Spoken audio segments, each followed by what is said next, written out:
Assalamualaikum warahmatullahi wabarakatuh. Allahu akbar, Allahu akbar, Allahu akbar. Allahu akbar, Allahu akbar, Allahu akbar. Allahu akbar, Allahu akbar, Allahu akbar. Allahu akbar kabira walhamdulillahi katsira wa subhanallahi bukratan wa asila. La ilaha illallah wahdahu la syarika lah. Lahul mulku wa lahul hamdu yuhyi wa yumitu wa huwa ala kulli syai'in qadir. Alhamdulillahi rabbil alamin. Alhamdulillahilladzi hadana li hadza wa ma kunna linahtadiya laula an hadana Allah. Asyhadu an la ilaha illallah wahdahu la syarika lah wa asyhadu anna Muhammadan abduhu wa rasuluhu la nabiyya ba'dah. Radina billahi rabba wa bi Muhammadin nabiyya wa bil islami dina. Qala Allah Ta'ala fil Qur'anil Karim, a'udzu billahi minasyaitonir rajim. Walitukabbirullaha 'ala ma hadakum wa la'allakum tashkurun. Shadaqallahul 'azim. Allahu akbar walillahil hamd. Jamaah salat Idul Fitri yang dirahmati Allah Subhanahu wa taala. Kita bersyukur kepada Allah atas nikmat yang Allah sudah berikan kepada kita. Pada tahun ini alhamdulillah kita bisa melaksanakan ibadah Ramadan dengan kondisi yang jauh lebih baik dari tahun-tahun sebelumnya. Kita bisa melaksanakan puasa bersama dengan keluarga kita. Kita bisa melaksanakan tarawih berjamaah di masjid. Bahkan kita bisa melakukan i'tikaf pada 10 malam terakhir Ramadan. Semoga semua kita mendapatkan kebaikan dari Lailatul Qadar. Pada kesempatan ini, marilah sama-sama kita mengambil beberapa hikmah dari sunnah Nabi SAW, khususnya yang berkaitan dengan Idul Fitri. Di antara sunnah Nabi SAW pada hari raya Idul Fitri, sebagaimana yang kita tahu adalah melaksanakan sholat Id secara berjamaah di tempat tanah lapang.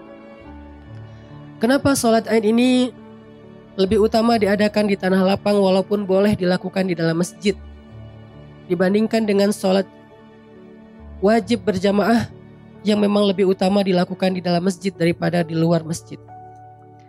Karena pada kesempatan sholat Id, Rasulullah SAW memanggil kaum muslimin, laki-laki dan perempuan, untuk hadir bersama berjamaah dan melaksanakan sholat Id serta mendengarkan khutbah Id.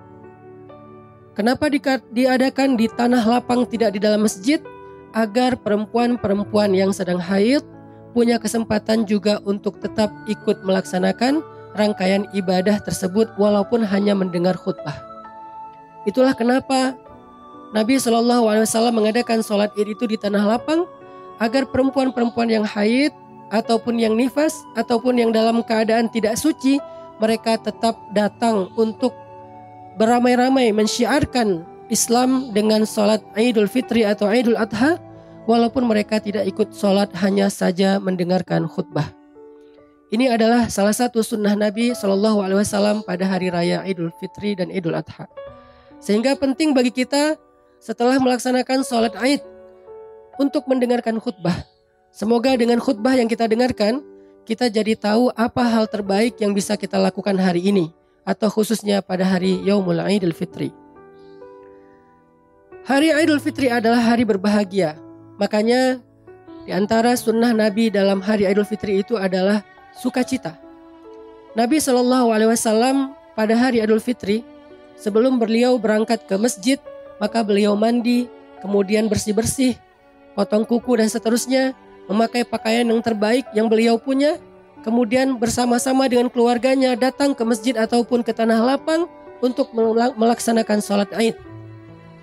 Dalam kondisi seperti ini, Nabi SAW mencontohkan ekspresi kebahagiaan beliau dengan takbir. Kenapa ada sunnah takbiran pada hari Idul Fitri dan Idul Adha? Walitukabbirullaha 'ala ma hadakum, agar kalian bertakbir kepada Allah sesuai dengan petunjuk atau syariat Allah, la'allakum tashkurun, supaya kalian bersyukur. Takbir adalah ekspresi rasa syukur kita kepada Allah Subhanahu wa taala. Atas nikmat apa? Atas nikmat Ramadan yang sudah kita lalui. atas nikmat Idul Fitri yang sedang kita jalani, atas nikmat Islam, syariah, iman yang Allah berikan ke dalam hati kita, sehingga kita mengekspresikan kebahagiaan dengan takbir kepada Allah Subhanahu wa taala. Dan itulah sebaik-baik ekspresi kebahagiaan seorang mukmin ketika dia bertakbir. Bahkan para sahabat bukan hanya bertakbir ketika Idul Fitri saja, mereka sering melakukan takbiran untuk mengekspresikan rasa syukur mereka terhadap banyak kebaikan dari Allah Subhanahu wa taala. Termasuk salah satunya adalah ketika Allah berikan kemenangan-kemenangan dakwah bagi mereka. Ketika Fathu Makkah, maka para sahabat bertakbir keliling Ka'bah, keliling kota Makkah, di antara lorong-lorong dan gang-gang yang ada di Mekah untuk menunjukkan kebahagiaan mereka kepada Allah serta rasa syukur mereka kepada Allah. Itulah ekspresi kebahagiaan yang paling baik. Selain takbir yang kita lakukan dalam satu hari ini, dari mulai ba'dal maghrib semalam sampai nanti maghrib, maka sunnah Nabi yang lain adalah bergembira dengan cara bersukacita. Tidak boleh ada satupun orang di hari Idul Fitri bersedih hati. Maka itulah kenapa Nabi SAW mengajarkan kepada kita agar memperhatikan orang-orang di sekitar kita. Dan Allah mensyariatkan kepada kita zakat fitrah. Kenapa ada zakat fitrah setelah zakat mal? Walaupun biasanya kita juga mengeluarkan zakat mal di bulan Ramadan setelah 1 tahun kita mendapatkan rezeki dari Allah. Kenapa ada zakat fitrah? Dan kenapa zakat fitrah ini berbentuk beras?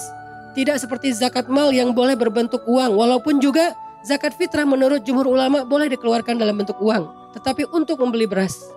Kenapa? Karena Allah Subhanahu wa taala ingin pada hari Idul Fitri tidak ada satupun di antara kaum muslimin yang tidak bisa makan. Pada hari Idul Fitri tidak ada satupun orang yang beriman yang kelaparan di rumah mereka, sedangkan tetangga mereka mendapatkan makanan yang layak. Sehingga ada mukmin yang sedih karena tidak bisa makan, itu tidaklah mencerminkan semangat dari Idul Fitri. Itulah kenapa ada syariat zakat fitrah. Tetapi zakat fitrah bukan hanya sekedar sebuah ritual, dia adalah sebuah pesan moral yang perlu kita terjemahkan dalam perilaku kita. Bahwa pada hari Idul Fitri kita belajar untuk lebih care, kita belajar untuk lebih rahmah, kita belajar untuk lebih peduli kepada sesama. Makanya ada sebuah kisah yang luar biasa di zaman Nabi. Ketika suatu hari di pagi hari raya Idul Fitri, Nabi keluar dari rumahnya dan bertemu dengan seorang anak kecil. Anak kecil ini duduk di pojok jalan. Dia tidak ikut bermain-main dengan kawannya yang lain. Dia duduk sendiri dengan wajah yang murung. Kemudian Nabi bertanya, "Ya gulam, wahai anakku, kenapa kamu di sini sendiri? Kenapa kamu tidak bermain dengan teman-temanmu? Kenapa kamu tidak bersama dengan keluargamu?" Maka anak ini mengatakan, "Saya anak yatim. Saya tidak punya makanan ataupun pakaian yang layak. Saya tidak bisa bermain dengan teman-teman saya. Mereka semuanya mendapatkan pakaian yang baru." Kemudian Nabi SAW mengusap kepala anak ini dan mengatakan, "Maukah engkau ikut bersamaku? Lalu menjadikan ibunda Aisyah sebagai ibumu, Fatimah sebagai kakakmu, dan aku sebagai ayahmu." Barulah anak kecil ini tahu kalau yang menghampirinya adalah Rasulullah SAW. Maka Nabi membawa pulang anak ini ke rumah beliau dan dijadikan bagian dari keluarga beliau untuk mendapatkan hak-hak kebahagiaan di hari raya Idul Fitri. Ini adalah sebuah makna dan terjemah dari zakat fitrah, di mana di hari Idul Fitri kita belajar rahmah, belajar kasih sayang. Dan tidak boleh ada satupun di antara keluarga muslim, keluarga mukmin yang pada hari Idul Fitri justru mereka melakukan hal-hal yang menistakan semangat Idul Fitri. Seperti apa? Mereka tidak bersuka cita. Justru di hari Idul Fitri mereka berduka cita. Di hari Idul Fitri mereka bersedih. Di hari Idul Fitri mereka bertengkar. Di hari Idul Fitri mereka ribut suami dan istri. Inilah pelanggaran terhadap syiar dan semangat dari Idul Fitri. Karena semangat dari Idul Fitri itu adalah al-farah was-sa'adah, kebahagiaan dan kesenangan. Sehingga tertawanya seseorang di hari Idul Fitri adalah ibadah. Senyumnya seseorang di hari Idul Fitri adalah ibadah. Bersenda gurau dengan keluarga di hari Idul Fitri adalah ibadah yang paling Allah suka. Sehingga hari ini adalah hari kebahagiaan bagi kaum muslimin. Allahu Akbar, Allahu Akbar, Allahu Akbar, walillahil hamd.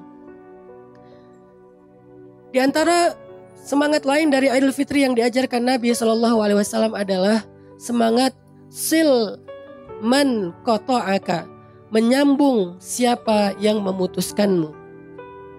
Kita sering mendengar istilah silaturahim atau silaturahmi. Tetapi banyak dari kaum muslimin di Indonesia memaknai silaturahmi itu hanyalah dengan bertamu ke rumah orang yang dia kenal. Bertamu ke rumah keluarga, bertamu ke rumah sahabat, bertamu ke rumah partner kerjanya, atasan dan seterusnya. Itulah pemaknaan dari silaturahmi yang terjadi di Indonesia. Lalu mari kita tanya kepada syariat, kepada Al-Quran dan Sunnah, apa makna yang sebenarnya dari silaturahmi atau silaturahim? Silaturahim itu berasal dari dua kata, silah dan rahmi. Silah artinya menyambung, rahmi artinya kasih sayang. Artinya maksud dari silaturahmi itu justru objeknya adalah orang yang sedang terputus. Kata Nabi, sil man qata'aka, sambunglah orang yang memutuskanmu. Bukan sambunglah orang yang tersambung denganmu, tetapi sambunglah orang yang memutuskanmu. Apa maksudnya? Hari Raya Idul Fitri adalah sebuah momentum bagi kita untuk menyambung kembali hubungan kekeluargaan kita yang sudah terputus.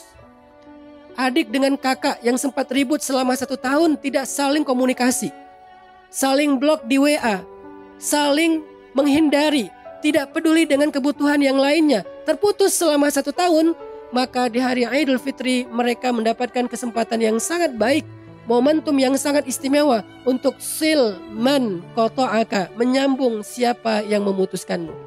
Itulah kenapa silaturahmi ini menjadi ibadah yang sangat besar dan istimewa nilainya di mata Allah, karena tidak mudah. Kalau silaturahmi hanya sekedar bertamu itu mudah. Tetapi silaturahmi menjadi sesuatu yang sangat istimewa karena memang tidak mudah untuk dilakukan. Menyambung orang yang memutuskan kita di antara keluarga kita. Khususnya di antara keluarga kita. Dan lebih khusus lagi adalah dengan orang tua kita. Dan alhamdulillah, Masya Allah, di Indonesia kita punya sebuah tradisi yang sangat indah, yaitu tradisi mudik, pulang kampung. Di mana mungkin di antara semangat mudik itu adalah ingin merasakan suasana di rumah bersama orang tua, makan masakan dari ibu dan orang tua kita. Tetapi yang lebih tinggi dari semua itu adalah tujuan dari mudik adalah menyambung orang yang memutuskan kita di kampung halaman. Dengan tetangga yang mungkin masih ada hubungan rahminya, hubungan keluarganya dengan kita. Dan itu banyak terjadi, terutama dengan orang tua kita. Jangan sampai kedatangan kita untuk pulang kampung atau mudik justru menambah beban bagi orang tua kita. Tetapi harusnya seorang anak datang untuk menyempurnakan ibadah Ramadannya dengan mencari ridho ibu dan ayahnya. Karena sesungguhnya tidak akan sempurna ibadah kita di bulan Ramadan walaupun kita mendapatkan Lailatul Qadar kalau orang tua kita, khususnya ibu, tidak ridho kepada kita. Mungkin kita masih ingat dengan kisah Alqamah, salah satu sahabat Nabi yang ahli ibadah, ahli tahajud, ahli puasa Senin Kamis, ahli zikir, ahli Al-Quran, ahli melakukan ibadah-ibadah yang diam-diam, sir, sangat ahli ibadah. Tetapi di akhir hayatnya Alqamah mendapatkan naza atau sakaratul maut yang sulit. Berhari-hari dia kesakitan dalam sakaratul mautnya, tidak tuntas-tuntas. Dia tidak bisa wafat tetapi juga tidak sehat. Sehingga akhirnya istrinya melapor kepada Rasulullah SAW, ya Rasulullah, kenapa suami saya? Padahal dia ahli ibadah, kenapa sakaratul mautnya seperti orang yang kufur? Maka Nabi kemudian bertanya, apakah dia punya ibu?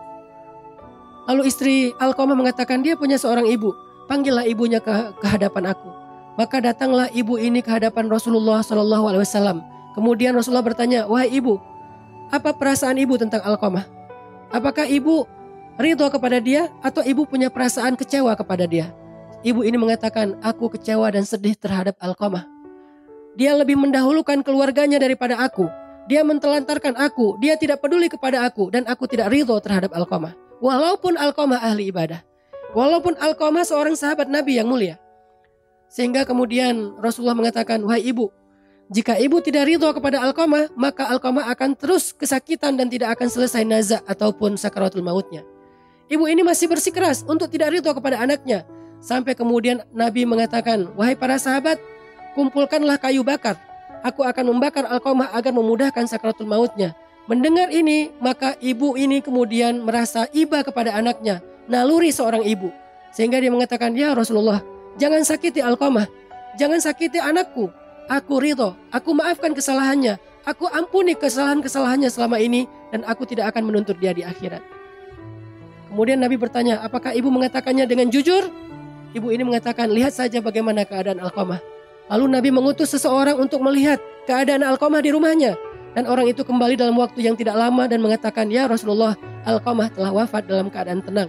Tepat ketika ibunya mengatakan, aku ridho kepada anakku Alqamah. Ini artinya Idul Fitri, Lebaran, ketika kita mengunjungi orang tua kita, mudik pulang kampung, maka salah satu di antara misi terpenting kita, sil man qata'aka, menyambung silaturahmi, terutama dengan orang tua kita, khususnya ibu kita. Kita juga mungkin pernah mendengar kisah seorang abid, seorang ahli ibadah di zaman Nabiullah Musa alaihissalam, namanya Juraij al-Abid. Juraij adalah seorang laki-laki yang sangat ahli ibadah, senang sholat, sholatnya ribuan rakaat. Karena di zaman dulu ada banyak sekali jenis-jenis sholat yang jumlah rakaatnya banyak dibandingkan zaman umat Nabi Muhammad. Dia sholatnya ribuan rakaat. Dia punya sebuah musola di sebelah rumahnya, musola yang tidak terlalu besar. Disitulah dia menghabiskan siang dan malamnya untuk beribadah kepada Allah. Suatu hari ibunya datang mengetuk pintu musolanya. Juraij, ini ibu. Juraij, ini ibu. Kemudian Juraij yang lagi dalam keadaan sholat bergumam di dalam hatinya membatin. Ummi wa solati, ummi wa solati, ibuku atau solatku, ibuku atau solatku. Kemudian dia memilih solatnya untuk tidak membuka pintu bagi ibunya. Sampai ibunya kemudian pulang lagi ke rumahnya. Hari berikutnya ibunya datang lagi, mengetuk pintu, ummi wa solati, ummi wa solati. Dia memilih solatnya, ibunya pulang lagi. Berkali-kali seperti itu kemudian ibunya berdoa, ya Allah, jangan terima ibadah Juraij sampai Engkau utus kepadanya seorang perempuan pelacur. Ibunya butuh Juraij. Mungkin ibunya sedang dalam keadaan sakit. Mungkin ibunya sedang butuh pertolongan. Tetapi Juraij lebih mementingkan sholatnya daripada ibunya. Sehingga ibunya marah kemudian mengeluarkan kalimat doa. Janganlah engkau terima ibadah Juraij sampai engkau utus kepadanya seorang perempuan yang hina atau pelacur. Tidak lama kemudian ada seorang pelacur, seorang perempuan yang hina melakukan zina dengan seorang penggembala. Kemudian dia hamil. Kemudian setelah dia hamil, dia meminta pertanggungjawaban dari penggembala tersebut, tetapi penggembala itu kemudian melarikan diri. Maka perempuan ini kemudian melapor kepada kepala sukunya, sesungguhnya saya telah dihamili oleh Juraij. Saya telah disakiti oleh Juraij, saya telah dinodai oleh Juraij. Maka orang berbondong-bondong, warga di desa itu datang ke musola Juraij untuk menghancurkan tempat ibadahnya Juraij. Mereka merobohkan musolanya Juraij dan meminta pertanggungjawaban dari Juraij. Sehingga setelah perempuan ini melahirkan anak, kemudian mereka membawa perempuan dan anak ini kepada Juraij, meminta pertanggungjawaban Juraij. Lalu kemudian Juraij berdoa kepada Allah, ya Allah selamatkanlah saya. Kemudian Juraij datang kepada ibunya, ibu maafkanlah kesalahanku.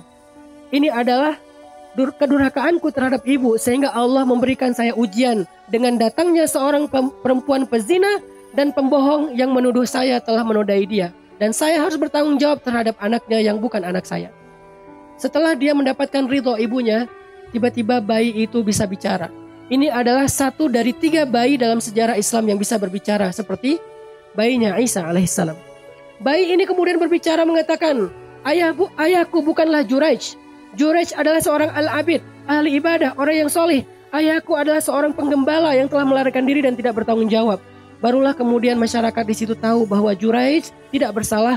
Kemudian mereka meminta maaf kepada Juraij dan mengatakan, wahai Juraij, jika engkau mau, maka kami akan mengembalikan musolamu, membangunnya lebih bagus dengan bahan-bahan terpilih dari batu-batu yang terpilih. Kemudian bahkan kami jadikan di antara bangunan ini ada emasnya. Juraij mengatakan, aku tidak membutuhkan bangunan yang megah. Bangunlah kembali musolaku seperti sedia kala. Maka kemudian musola itu dibangun seperti sedia kala dengan bahan-bahan yang sederhana dan Juraij melanjutkan ibadahnya. Ini adalah salah satu kisah dari kisah-kisah yang mulia yang diriwayatkan oleh Rasulullah SAW tentang betapa pentingnya ridho ayah dan ibu bagi seseorang. Betapa pentingnya ridho ayah dan ibu walaupun bagi seorang ahli ibadah. Tidak akan Allah terima ibadah seseorang yang dia kehilangan ridho dari ayah dan ibunya. Bahkan Nabi SAW pernah bersabda, ketika malaikat membawa naik ke langit amal-amal anak cucu Adam. Maka kemudian di antara amal-amal itu Allah berfirman, amhilu hadain hatta yastaliha. Tahan amal dua orang ini sampai mereka berdamai. Artinya apa?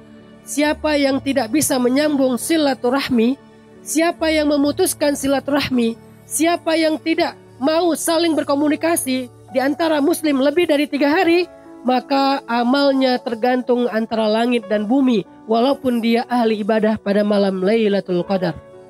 Inilah pentingnya Idul Fitri. Walaupun kita tahu Ramadan adalah bulan yang paling mulia, Ramadan di dalamnya ada satu malam yang lebih baik daripada 1000 bulan, tetapi semua kebaikan Ramadan itu tidak akan sempurna jika pada hari Idul Fitri kita tidak menjalankan syariat Idul Fitri. Salah satunya adalah sil man qata'aka, sambunglah siapa yang memutuskanmu. Semoga Allah Subhanahu wa taala melapangkan dada kita untuk mau bersilaturahmi, menyambung kembali hubungan yang terputus di antara keluarga kita. Karena ini membutuhkan kelapangan dada. Suatu hari Abu Bakar pernah marah kepada salah satu di antara keluarganya. Dan wajar Abu Bakar marah, karena keluarganya itu, laki-laki tersebut memfitnah putrinya Abu Bakar. Hadisul ifki, berita bohong, hoax, di mana Aisyah radhiyallahu anha dituduh berzina dengan seorang sahabat. Maka salah satu di antara yang menyebarkan fitnah itu adalah salah satu orang yang selama ini sering dibantu oleh Abu Bakar. Laki-laki di antara keluarga Abu Bakar yang sering mendapatkan bantuan dari Abu Bakar. Dia ikut menyebarkan fitnah tentang Aisyah. Maka kemudian Abu Bakar bersumpah, demi Allah, saya tidak akan lagi membantu dia dan saya tidak akan lagi peduli kepada dia. Setelah Abu Bakar bersumpah, Allah Subhanahu wa taala kemudian menegur Abu Bakar di dalam surat An-Nur ayat 22. Janganlah orang yang memiliki kelebihan harta di antara kalian bersumpah untuk tidak lagi membantu saudaranya, keluarganya, atau orang-orang yang sedang fi sabilillah. Wal ya'fu wal yasfahu, kata Allah. Hendaklah dia memaafkan dan berlapang dada. Ala tuhibbuna ayyaghfirallahu lakum? Tidakkah kalian suka jika Allah mengampuni dan memaafkan kesalahan kalian? Setelah ayat ini turun, Rasulullah memanggil Abu Bakar, ya Abu Bakar, apa yang engkau lakukan sampai Allah menurunkan ayat ini? Kemudian Rasulullah membacakan ayat ini kepada Abu Bakar. Abu Bakar menangis. Langsung setelah mendengar ayat ini dibacakan oleh Rasulullah, Abu Bakar pulang ke rumahnya, mengambil berbagai macam kebaikan, gandum, kemudian korma, semua yang baik-baik, roti diambil dari rumahnya, dia pergi ke rumah orang yang tadi dia sumpahi. Kemudian dia mengatakan, mulai hari ini, jika engkau membutuhkan sesuatu, bilang kepada saya. Jika engkau membutuhkan sesuatu, datanglah kepada saya. Inilah kelapangan dada Bapak Ibu jamaah salat Id yang dirahmati Allah. Gak mudah, tetapi ini harus kita coba untuk menyempurnakan ibadah-ibadah dan kebaikan kita di bulan Ramadan. Allahumma inna nas'aluka ridhaka wal jannah wa na'udzubika min sakhatika wan nar. Ya hayyu ya qayyum birahmatika nastaghis aslih lana sya'nana kullah wa la takilna ila anfusina tarfata ain. Rabbana atina min ladunka rahmah wa hayyi' lana min amrina rasyada waj'al lana min kulli dhiqin makhraja wa min kulli hammin faraja wa min kulli usrin yusra. Ya Allah, ampunkanlah dosa-dosa kami. Terimalah ibadah Ramadan kami, puasa kami, tarawih kami, tadarus dan tilawah kami, iktikaf dan qiyam kami. Ya Allah, sempurnakanlah apa yang masih kurang dari ibadah kami. Maafkanlah apa yang masih salah dari amal ibadah kami. Rabbana la tu'akhidna in nasina aw akhtana. Rabbana la tahmil alaina isran kama hamaltahu ala alladhina min qablina. Rabbana wa la tuhammilna ma la taqata lana bih. Wa'fu 'anna waghfir lana warhamna. Anta maulana fansurna 'alal qaumil kafirin. Ya Allah, jadikanlah Yaumul Aid, hari Idul Fitri ini sebagai hari kebahagiaan bagi kami, bagi keluarga kami, bagi tetangga kami, bagi masyarakat kami, bagi bangsa kami, bagi kaum muslimin di seluruh dunia. Ya Allah, berikanlah kami kemampuan untuk bisa membahagiakan keluarga kami, membahagiakan saudara-saudara kami yang ada di sekitar kami. Jangan biarkan kami menjadi orang yang egois, yang bahagia sendiri dan tidak peduli dengan orang-orang yang ada di sekitarnya. Ya Allah, jadikanlah kami, hati kami penuh dengan kasih sayang, sebagaimana Engkau tanamkan kasih sayang itu di dalam hati Rasulullah SAW. Ya Allah, sambungkanlah apa yang terputus di antara silaturahmi kami.